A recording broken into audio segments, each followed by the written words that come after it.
Hello everyone, welcome to History and Culture. The discovery of the Sanxingdui site represents a major breakthrough in the history of Chinese archaeology. According to relevant historians, the site is located in the town of Sanxingdui, on the southern bank of the Yazi River in Guanghan City, Sichuan Province. This site is a relic of the Shu culture from the Neolithic to the Shang and Zhou dynasties, covering an area of approximately 12 square kilometers and dating back about 4,800 to 2,800 years. The core of the Sanxingdui site is the ancient city of Sanxingdui from the Xia and Shang periods. The city relied on the Yazi River to the north and extended across the Mamu River, forming a defensive system with walls on the east, west, and south sides, and the Yazi River serving as the northern defense. The total area of the ancient city is approximately 370 hectares, divided into ritual, residential, workshop, and burial areas. It also includes important rammed earth architectural relics, such as those in Sanxingdui and Moon Bay. The site presents the appearance of a highly prosperous and meticulously planned ancient city. It is the largest ancient cultural site in southwest China and one of the largest in scale among contemporary ancient city ruins. The large number of artifacts unearthed at the site proves the existence of the ancient Shu Kingdom. The discovery of the Sanxingdui site is of great significance for studying the evolution of early human political and social structures, as well as the early state formation and religious development. It holds an important place in the history of human civilization. The excavation of this site not only reveals a lost civilization but also rewrites cultural history, earning the description of sleeping for 1,000 years, awakening to shock the world. With its scale, history, and state of preservation, the Sanxingdui site enjoys high prestige both domestically and internationally. It is the largest, oldest, and best-preserved Shu culture site in southwest China to date. The numerous exquisite artifacts unearthed at the site showcase the advanced development of ancient Shu civilization and reflect the profound cultural significance of the culture. These artifacts are not only uniquely styled but also buried in a manner that sharply contrasts with other ancient civilizations, according to relevant media reports. Among the artifacts unearthed from the Sanxingdui site, gold, jade, and bronze items are especially striking. Particularly the bronze items, which demonstrate a remarkably high level of craftsmanship. There are various scholarly opinions on how the ancient Shu people mastered such advanced bronze smelting techniques. Some believe this technology was a unique innovation of the Sanxingdui civilization. Others think it may have been influenced by the central Chinese Shang civilization. Still, some scholars believe the Sanxingdui civilization, while retaining local characteristics, also integrated elements from external cultures. Scientific analysis shows that the bronze alloy at Sanxingdui mainly consists of copper tin, copper lead, and copper lead tin alloys, with precise and distinctive proportions. During the casting process, some bronze items were also mixed with phosphorus, which enhanced the fluidity, hardness, and strength of the molten metal.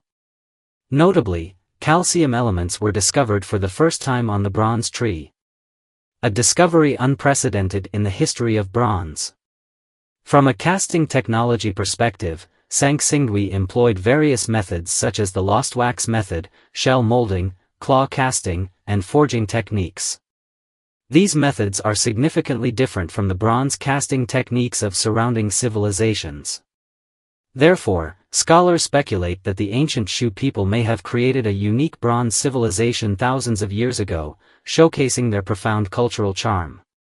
The bronze items unearthed from the Sanxingdui site are expertly crafted with unique shapes, representing the pinnacle of casting technology at the time.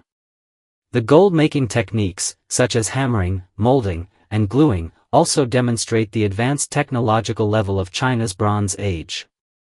However, whether these technologies and techniques originated in the Shu region or were influenced by the cultures of the Central Plains or Jingchu regions remains inconclusive. Studies have pointed out that the bronze ritual vessels and jade artifacts from the Sanxingdui site are very similar to those from the Erlitou culture or Shang culture, which suggests that the Central Plains region could be one of the sources of their influence.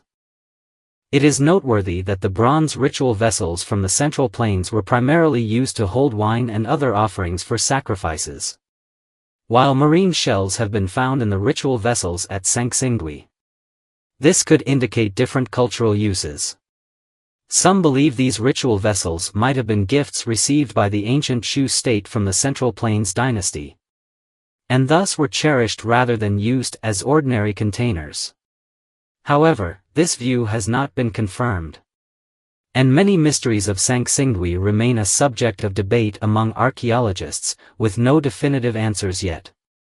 At present, the artifacts unearthed from the Sanxingdui site mainly come from two pits, the dating and purposes of which have been a hot topic in academic discussions.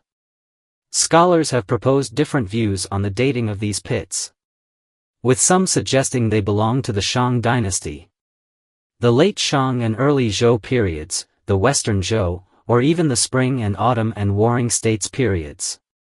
As for the specific purposes of these two pits, there are differing views in academia. For example, some scholars believe pit number 2 is a burial tomb sacrificial pit. Others argue that it is the result of an invasion by a foreign tribe, which, in celebration of their victory, burned and destroyed the ancestral temples of the conquered state, a practice common in the warfare of the Xia and Shang periods. However, some scholars insist that pit number 2 was a sacrificial pit and have provided several strong arguments.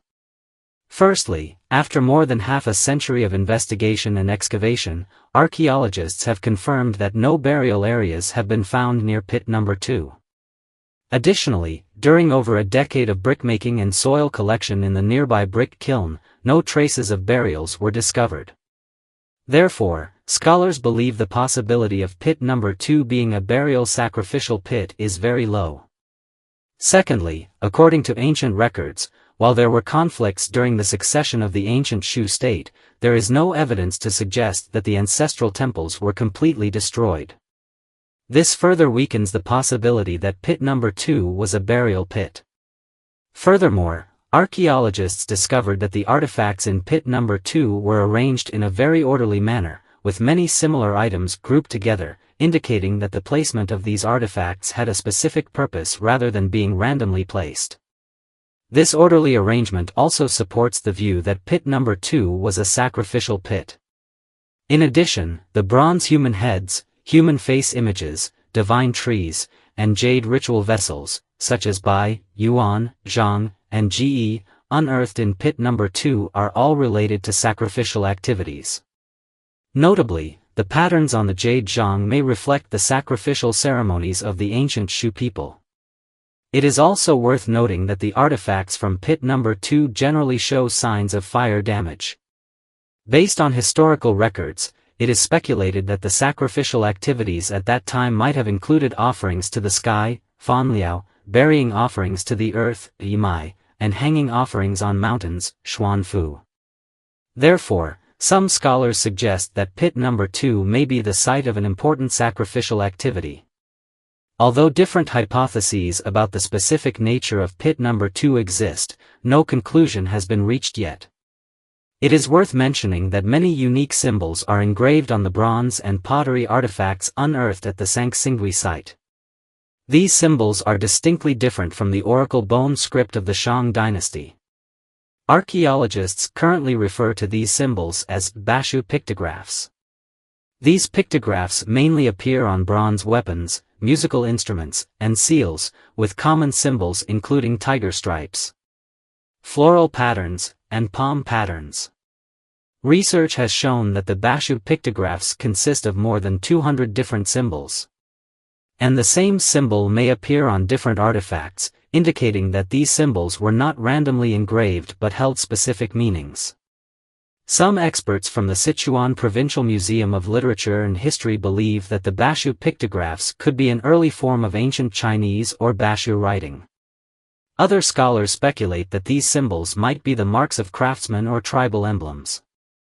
The exact nature of the symbols on Sanxingdui artifacts remains unclear. They could be writing, tribal emblems, patterns, or religious symbols.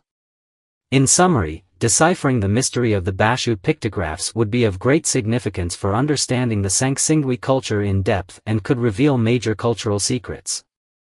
This is the History and Culture channel.